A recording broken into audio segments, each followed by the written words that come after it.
في مباراة رائعة، مباراة حماسية كبيرة، الأهلي يفقد أول نقطتين في الدوري هذا الموسم.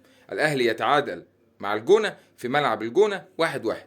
مباراة جيدة جدا، مباراة كانت مفتوحة، مباراة فيها فرص كبيرة جدا للفرقتين، ولكن في الملعب الجونة في الشوط الأول تحديدا فرض أسلوبه بشكل كبير على الأهلي.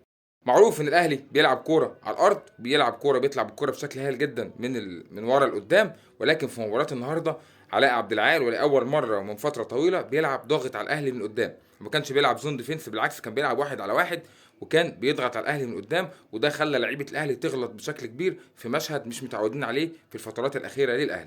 في البدايه يمكن كده كوره تروح للشناوي، الشناوي بيشوط الكوره تخبط في لاعب الجونه وتدخل هدف. بعد مراجعه الفار الحكم يقول ان الكوره جت في ايد اللاعب والحكم يلغي الهدف. الشوط الاول الاهلي ممتلك الكرة بشكل كبير جدا، والجونه بيحاول يقفل الملعب بشكل كويس ويعمل هجمات مرتده، وكان فيه كذا تصويبه خطره جدا عن طريق احمد بالحاج في الشوط الاول لصالح الجونه، ولكن كلها كانت بتمر بسلام على مرمى الشناوي. لحد ما يجي دور انتوني موديست اللي على مستوى التحركات عامل مباراه كارثيه، ولكن النهارده بيجيب هدف عالمي.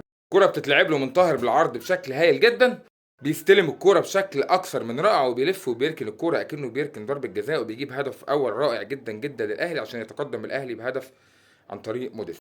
يستمر نفس طريقة اللعب، الجونة بيضغط على الاهلي من قدام، والاهلي بيحاول يلعب كورة طويلة، ولكن كورة تتلعب بالعرض بتيجي في ايد محمد هاني وبيحسب الحكم ضربة جزاء، ويدخل احمد بالحكم بيجيب هدف التعادل من ركله الجزاء عشان ينتهي الشوط الاول 1-1 بين الفرقتين.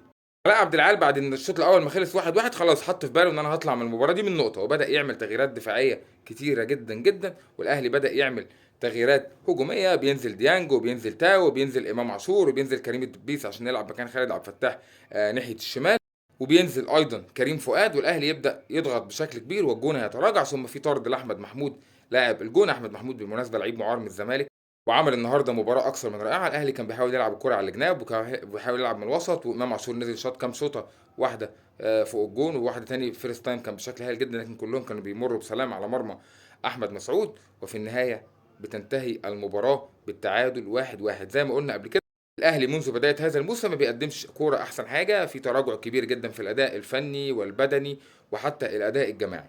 مباراه النهارده بتاكد ده تماما. صحيح موديست النهارده جاب جون حلو قوي، لكن على مستوى التحركات في الملعب وعلى مستوى الاداء خلال المباراه كان بيعمل حاجات غريبه جدا في الملعب. صحيح في روتيشن كبير بيعمله كولر في الاهلي، ولكن الاسامي اللي موجوده لا تقل اهميه عن اللعيبه اللي خارج السكواد او حتى اللي كانت على الدكه. في النهايه الاهلي يفشل في الفوز في مباراه النهارده وبيضيع اول نقطتين، رغم النهارده ان الاهلي خسر نقطتين وتعادل، الا ان الاهلي يعتلي صداره ترتيب الدوري العام المصري بفارق نقطه، بفارق الاهداف سوري عن فريق بيراميدز. الاهلي في الصداره بعد تعادل النهارده امام نادي الجونه، والاهلي لسه فاضل له مباراه كمان مؤجله. عشان ما نبخس حقه، مباراه كبيره جدا النهارده من علاء عبد العال المدير الفني لنادي الجونه.